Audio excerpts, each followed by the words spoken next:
जय जिनेन्द्र तज्जयति परम ज्योतिः समं समस्तैरनन्तपर्यायै दर्पणतलैव सकला प्रतिफलति पदार्थमालिका यत्र। पंच परमेष्ठी भगवान की जय। पुरुषार्थ सिद्धिपाय नामक महान ग्रंथ में सम्यक दर्शन के अंगों की चर्चा हो रही है।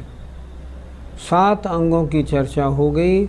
आज अंतिम अंग की चर्चा है प्रभावना अंग की।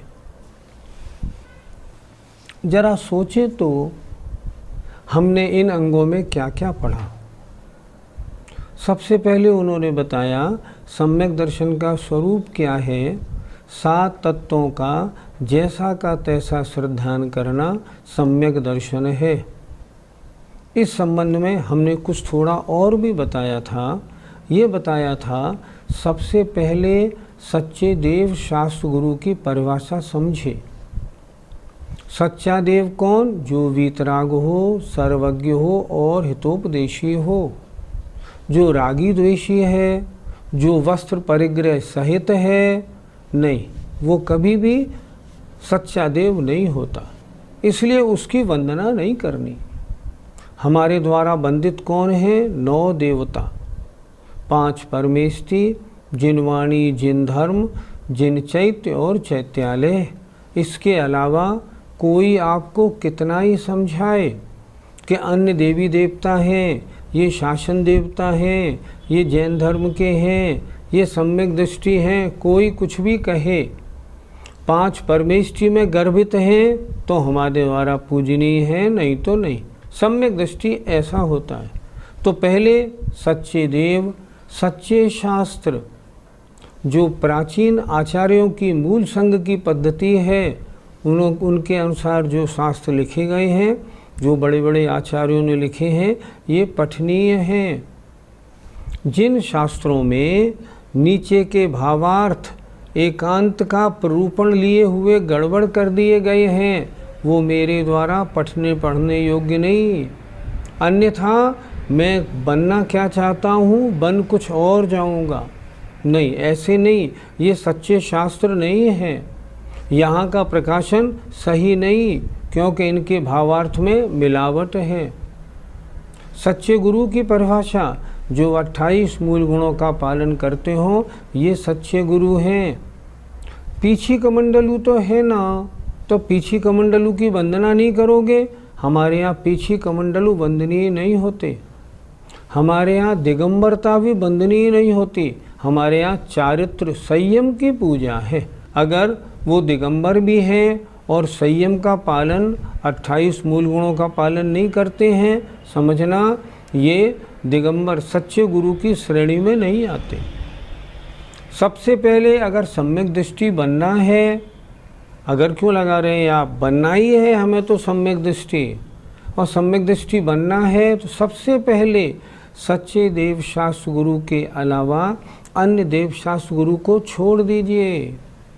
मैं एक सज्जन के यहाँ गया, उनके यहाँ अंदर एक रूम बना हुआ था, धार्मिक कक्ष।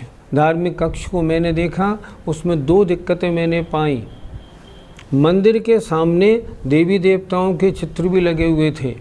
मैंने उनसे कहा, भैया इनकी पूजा नहीं होती, इन्हें यहाँ से हटा दो, ये पूजनीय नहीं है। मैंने उन्हें समझाया, मान गए, उन्होंने हटाया। दूसरी बात, उनकी जो अलमारी रखी हुई थी, उस अलमारी में अपने धर्म के अलावा अन्य धर्म के ग्रंथ भी लगे हुए थे। मैंने उन्हें समझाया, ये जिनवाणी नहीं, ये जिनवाणी नहीं है, इसकी रोज़ वंदना कैसे करते होगे आप? ऐसा नहीं करो। समझाया बताया वो मान गए। तो सम्यक दृष्टि बनना है, सबसे पहले सच्चे देवशास्त्र गुरु का हम अच्छी तरह स्वरूप समझें। और हम सबके घरों में, सबके इसलिए कह रहा हूँ, 99% लोगों के घरों में जो अन्य देवों की, अन्य शास्त्रों की, अन्य गुरुओं की मान्यता है ना, उसे दूर हटा दें। आज क्या हो रहा है, हम में से बहुत सारे वृद्ध युवा, वृद्ध महिला और पुरुष अन्य धर्म के गुरुओं की स्पीच टीवी पे सुनने लगे। और सुनते नहीं, कहते भी हैं, अरे तुमने उनका प्रवचन नहीं सुना, क्या अच्छे बोलते हैं, क्या अच्छी बोलती है। अच्छी बोलते हैं, बोलती हैं का प्रश्न नहीं है, तो अपने धर्म के नहीं, मिथ्या मार्ग को चलाने वाले हैं। इनकी मन वचन से प्रशंसा, इनको देखना, इनको सुनना सब सदोष है, नहीं सुनना। मैं तो वीतराग मुद्रा का उपासक हूँ, इसके अलावा अन्य किसी की उपासना नहीं, अन्य की बात सुनना नहीं, अन्य धर्म को पढ़ना नहीं। फिर तो आप कूप मंडूक बन के रह गए। कूप मंडूक नहीं बने, अभी तो हमें अपने धर्म का ही ज्ञान नहीं है। अगर हम सबके चक्कर में फंस जाएंगे ना तो खिचड़ी हो जाएगी। मैं एक सज्जन के घर पे गया, ऊपर बैठा हुआ था, तो मैंने देखा उनके यहाँ टन टन टननन टनन टननन घंटी बज रही थी। मैंने उन सज्जन से पूछा, ये घंटी कैसी बज रही है, क्या आपके घर में बज रही है कि बराबर में? उन्होंने बड़े दुख के साथ बोला, हम क्या बताएं, हम 2 भाई रहते हैं, मैं ऊपर की मंजिल में, दूसरा भाई नीचे की मंजिल में। मेरे 2 बेटे हैं, नीचे वालों के भी 2 बेटे हैं। हम 4 बेटों ने 4 धर्म की, अलग अलग धर्म की बहुएं लाए हैं। अब क्या हो गया, हमारे घर में सब धर्म के तो साधु आते हैं, सब धर्म के त्यौहार मनते हैं, सब धर्म की बातें होती हैं। मैंने उनसे मुस्करा के पूछा, तो जो बच्चे पैदा होंगे वो किस धर्म को मानेंगे? तो उन्होंने खुद अपने मुंह से मुझसे कहा, खिचड़ी धर्म को मानेंगे। स्वयं जान भी रहे हैं और कह भी रहे हैं, यही होगा। इसलिए सबसे पहले तो सच्चे देवशास्त्र गुरु का ही श्रद्धान पक्का बनाएं। उसके बाद क्या करें, हम जिनवाणी पढ़ें, जिनवाणी पढ़ के 7 तत्व, 9 पदार्थ, 6 द्रव्य, उनका स्वरूप समझें। हम जब बड़े हुए थोड़े से, तब हमने एक बार अपने गुरुजी से पूछा था, हमको कुछ दान देना है, हम किस काम में अपना रुपया लगाएं? तो हमारे गुरुजी ने हमसे कहा था, सबसे पहले दान देना है तो एक योग्य पंडित रखो घर में, जो सारे घर को विद्वान बना दे। इससे बढ़िया कोई काम नहीं। तुमने मंदिर तो बनवा दिया और मंदिर में तुम्हारे सब परिवारी जा रहे हैं, न पूजा करना जानते हैं, न पूजा का अर्थ समझते हैं, न उनका उच्चारण सही है। क्या मतलब हुआ मंदिर बनवाने का? सबसे पहला काम, पहले एक विद्वान रखो जो आपके सारे घर को, आपके आसपास पड़ोस को, आपकी मंडी को, आपकी कॉलोनी को धर्मात्मा बनाए। ये सबसे बड़ा धर्म है। लेकिन 2 बातों की दिक्कत पड़ती है। लोग कहते हैं विद्वान नहीं मिलते। अरे विद्वान नहीं मिलते, हम किस लिए हैं? हमारे श्रवण संस्कृति संस्थान में आपको हमेशा विद्वान मिलेगा, अच्छा विद्वान मिलेगा। पर हम आपसे एक बात कहना चाहेंगे, आप अपने बच्चे के ट्यूशन के लिए तो 2000 और 5000 रुपये महीना देने को तैयार रहते हैं, और जब हम विद्वान भेजने की बात करें तो ऐसा मत करना, साहब 5000 रुपये महीने में भिजवा दो। योग्य वेतन देंगे, आपको अच्छा विद्वान मिलेगा। सबसे पहला काम है स्वाध्याय करें, ज्ञान प्राप्त करें। 7 तत्व, 9 पदार्थ, 6 द्रव्य, 5 अस्तिकाएँ हैं क्या? करने के बाद फिर ये देखें कि ये 7 तत्व में हे उपादेय, आश्रव और बंद हेय हैं। मैं कौन से काम करता हूँ जिससे आश्रय बंद होता है, इन्हें मुझे कम करना है। मैं कौन से काम करता हूँ जिनसे संबल निर्जरा होती है, इन कार्यों को और बढ़ाना है। अगर आपने आश्रय बंद को कम किया, संबल निर्जरा के कार्यों को बढ़ाया, समझना आप निश्चित रूप से मोक्ष मार्गी बनेंगे। 7 तत्व 9 पदार्थों का श्रद्धान करें और वो श्रद्धान एकदम मजबूत होना चाहिए। कैसा होना चाहिए? वो अंग के बारे में सब चर्चाएं हो गई अपनी। पहला अंग निशंकित अंग। शास्त्र में जो कुछ कहा है इसके बारे में रंच मात्र भी शंका नहीं। ये शास्त्र बड़े बड़े आचार्यों ने, आचार्य कुंद उमा स्वामी समंतभद्र महाराज ने, इन्होंने भगवान सर्वज्ञ की वाणी के अनुसार लिखे हैं। जो कुछ लिखा है परम सत्य है। वर्तमान में दिखे या ना दिखे, कुछ लोग कहते हैं ना, तुमने नरक स्वर्ग देखा है क्या? दिख रहे हैं तुमको, फिर तुमने मान कैसे लिया? नहीं, ऐसे नहीं, फिर तो दिक्कत हो जाएगी। ये शास्त्र आचार्यों के द्वारा लिखे हुए हैं, अत्यंत श्रद्धा के स्थान हैं। इनमें जो कुछ लिखा है रंच मात्र भी शंका नहीं करना। ये पहला निशंकित अंग है। आपने जब 7 तत्व 9 पदार्थों को पढ़ा तो आपने देख लिया जितने इंद्रिय सुख हैं ये पाप के कारण हैं। इंद्रियों के सुखों में उलझना अज्ञानता है। तब क्या करना? नहीं, सांसारिक वैभव की कोई इच्छा मुझे नहीं करनी है। इच्छा क्या है तुम्हारी? इच्छा मेरी है, मेरी आत्मा परम शुद्ध बन जाए, मेरा कल्याण हो जाए। तीसरा अंग बताया था निर्विचिकित्सा, अर्थात मुनि महाराज हैं, शरीर तो अपवित्र गंदा है मान लो, लेकिन ये रत्नत्रय से पवित्र होने के कारण ये अपवित्र शरीर भी परम पवित्र है, पूज्य है, आराधना के योग, वंदना के योग्य, पूजा के योग्य, नमस्कार के योग्य है। रंच मात्र भी घृणा नहीं करना। चौथा बताया था अमूढ़ दृष्टि अंग, अर्थात किसी ने आपसे कह दिया वहाँ चले जाओ, उस पेड़ की पूजा 4 चक्कर लगा देना, तुम्हारा काम बन जाएगा। नहीं, ऐसे नहीं, ये तो मूढ़ दृष्टि हो गई। नदी में, समुद्र में नहाने से सारे पाप धुल जाते हैं, ऐसे नहीं धुलते पाप। पाप धोने के लिए पहले पापों को छोड़ना पड़ता है, फिर साधना करनी पड़ती है, तब पाप छूटते हैं, ऐसे नहीं छूटते। किसी ने कह दिया मान लिया, ऐसा नहीं बनना। जो कोई कहे ना उसको आगम की कसौटी पे घिसे, तब उसको स्वीकार करें। इसे कहते हैं अमूढ़ दृष्टि।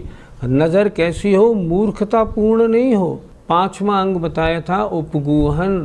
उपगूहन का मतलब दूसरे के दोष अगर हों उन्हें ढकें। इसका मतलब ये नहीं उन्हें बताएं, नहीं, उन्हें बड़ी विनय पूर्वक बताएं, उनके शुद्धिकरण का प्रयास करें, पर ऐसा नहीं करें जो उनकी बदनामी हो जाए। 6ठा अंग बताया था स्थितिकरण। अपने में या अन्य में किसी कारणवशात, काम क्रोध आदि के कारण, शारीरिक वेदना के कारण अगर धर्म में शिथिलता मालूम पड़े ना, तो उसको आगम के अनुसार गुरु के पास जाके जैसे बने वैसे अपने को और अन्य को पुनः धर्म में स्थापित करना स्थितिकरण अंग है। 7वां अंग बताया था वात्सल्य, अर्थात धर्म में, अहिंसा में, साधर्मियों में अत्यंत वत्सलता होना। उनको देखा चेहरा खिल जाए, ओहो आज तो महाराज पधारे हैं, आनंद आ गया। इसे कहते हैं वत्सलता का होना। जो धर्म के धारण करने वाले हैं उनके साथ अत्यंत प्रीति होना। शास्त्र की अलमारी में शास्त्र रखे हैं, उनको झाड़ पोंछ के, जिल्द लगा के, सजा के रखना। ऐसा नहीं अपनी अलमारी तो रोज़ सजाएं और शास्त्र की अलमारी पड़ी है तो पड़ी रहने दें, ये वत्सलता नहीं। जिनवाणी माँ है, इसके साथ वत्सलता रखनी है। इस प्रकार 7 अंगों की चर्चा हो गई।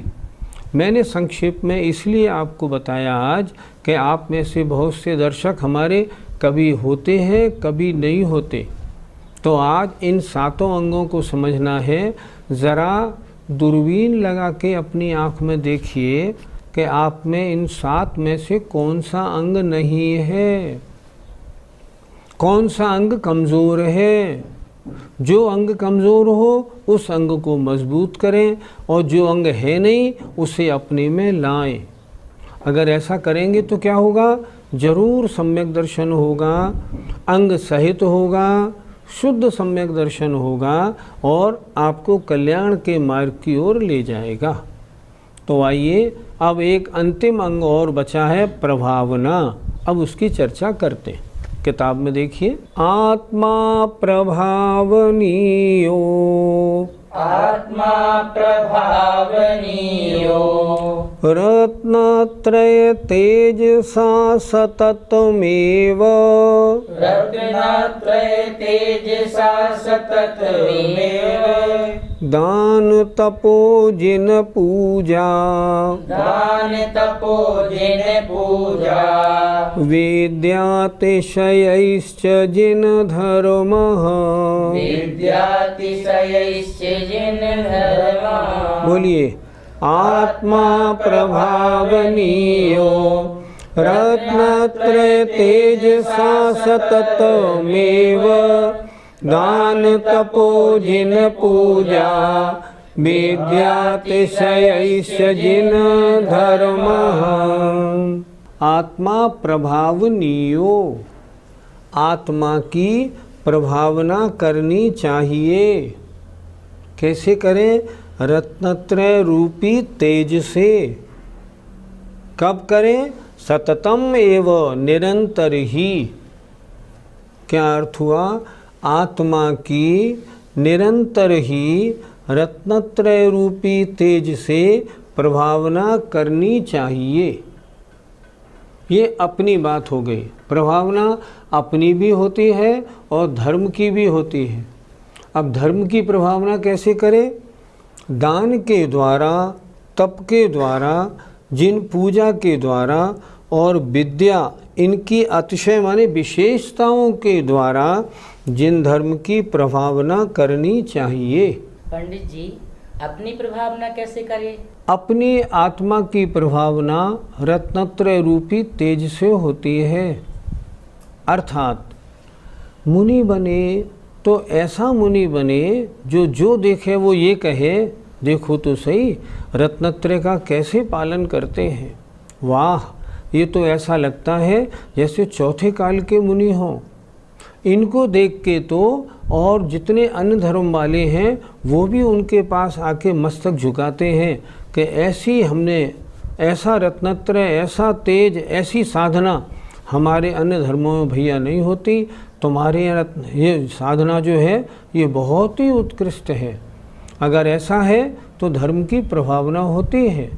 निरंतर अपने आत्मा को रत्नत्रय के तेज से और बढ़ाना, रत्नत्रय के पालन में और ज़्यादा लगे रहना, इससे अपने निज की प्रभावना होती है। पंडित जी, दान के द्वारा धर्म की प्रभावना कैसे करें? दान के ऐसे कार्यक्रम, दान ऐसा करे जो लोग देखें और कहें क्या दान किया है। मंदिर ऐसा बनवाए जो लोग कहें मंदिर देखना है तो भैया उनका देखो क्या मंदिर है, अंदर घुसते ही एकदम शांति का अनुभव होता है।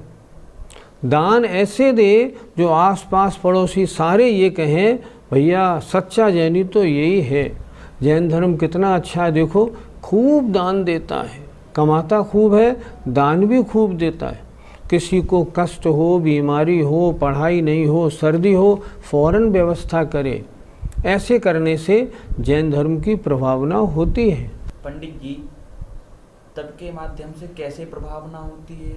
बड़े बड़े उपवासों को करना। 10 लक्षण पर्व आया मान लो, और आपके शहर में 10 दिन का उपवास करने वाले लोग कितने, 100 लोग उपवास करने वाले, 50 लोग उपवास करने वाले हैं और 10 दिन पूजा भी कर रहे हैं और चेहरे भी खुश हैं। इसके द्वारा प्रभावना होती है। लोग कहें उपवास देखने हो भैया तो जैनियों के देखो क्या उपवास करते हैं। और आनंद की बात ये, खाना पीना छोड़ के भी 10 दिन धर्म ध्यान में लगे रहते हैं। इन्हें कहते हैं उपवास। ये होते हैं तप। इनके द्वारा भी धर्म की बड़ी प्रभावना होती है। पंडित जी, हम जिन पूजा के द्वारा प्रभावना कैसे करें? शहरों में रथ यात्रा आदि के प्रोग्राम निकलते हैं। वो प्रोग्राम अत्यंत भव्यता से मनाए जाएं। लोग कहें यहाँ प्रोग्राम होते हैं तो इनके होते हैं। कितने भव्य, हर व्यवस्था बहुत अच्छी। देखो जुलूस में कितने ढंग से ये लोग निकलते हैं, कितने अच्छे नारे निकालते हैं। जब जुलूस में निकले ना तो अपने बारे में लोगों को पम्फलेट बराबर बांटे। देखो शाकाहारी बनना है, तम्बाकू मद्य मांस को छोड़ना है, सबको बांटे। तो लोग कहें जुलूस देखने हो, भगवान की पूजा देखनी हो, उज्जैनियों में देखने को मिलती है, हमारे यहाँ तो होती ही नहीं। ऐसी जिन पूजा के द्वारा अतिशय मतलब ऐसी पूजा हो, लोग कहें देखो तो उत्कृष्टता इनमें ही है, ऐसा करने से भी जिन धर्म की प्रभावना होती है। विद्या के द्वारा प्रभावना कैसे होती है? ध्यान से सुनिएगा, बात 1930 की है। महावीर जयंती का जुलूस केकड़ी में निकल रहा था। केकड़ी राजस्थान में। जुलूस में नारे लगा रहे थे हम सब जैनी लोग, जैन धर्म प्राचीन है, जैन धर्म सनातन है, जैन धर्म अनादिकालीन है। कुछ अन्य मत वाले लोगों ने जुलूस को रोका और उनसे कहा नहीं नहीं, तुम्हारा धर्म अनादिकालीन नहीं, हमारा धर्म अनादिकालीन है। हमने कहा नहीं, हमारा अनादिकालीन है। दोनों में ये चर्चा छिड़ गई। ठीक है, इस पे वाद विवाद हो जाए, शास्त्रार्थ हो जाए क्या बात है। दिनांक तय हो गई और केकड़ी के जो कलेक्टर साहब थे उनके सानिध्य में शायद वहाँ के रामलीला ग्राउंड जो बड़ा ग्राउंड था उसमें 1930 में शास्त्रार्थ का आयोजन किया गया। सामने वाले पक्ष ने भी अपने बड़े बड़े विद्वान बनाए और हम दिगंबर जैनों की तरफ से पंडित राजेंद्र कुमार जी अम्बाला वाले उसमें पधारे थे। वाद विवाद शुरू हुआ, वाद विवाद चलना था, व्यवस्था बहुत अच्छी थी। उस समय 1930 में 20,000 लोगों ने उस शास्त्रार्थ को देखा। पहले 4 दिनों में सामने वालों ने और हमारे बीच में जो वाद विवाद हुआ, उस वाद विवाद में सामने वालों ने हथियार डाल दिए कि नहीं, हम पे इनकी बातों का जवाब नहीं है। 4 दिन में जो बड़े विद्वान सामने से आए थे, जब वो हट गए तो एक दूसरे बड़े विद्वान आए, उन्होंने भी 2 दिन शास्त्रार्थ किया और उसके बाद वो भी चले गए कि नहीं नहीं, इन जैनियों के प्रश्नों के उत्तर हम नहीं दे सकते। क्या हुआ? जैन धर्म की जय जयकार हुई। ये है विद्या के द्वारा धर्म की प्रभावना, अजेय है। जैन धर्म जैसा जो वर्णन शास्त्रों में जो दिया है ना, किसी धर्म में मिलता ही नहीं। ये तो अनुपम है, अनोखा है। क्यों है? सर्वज्ञ के द्वारा निरूपित है। जय जिनेन्द्र।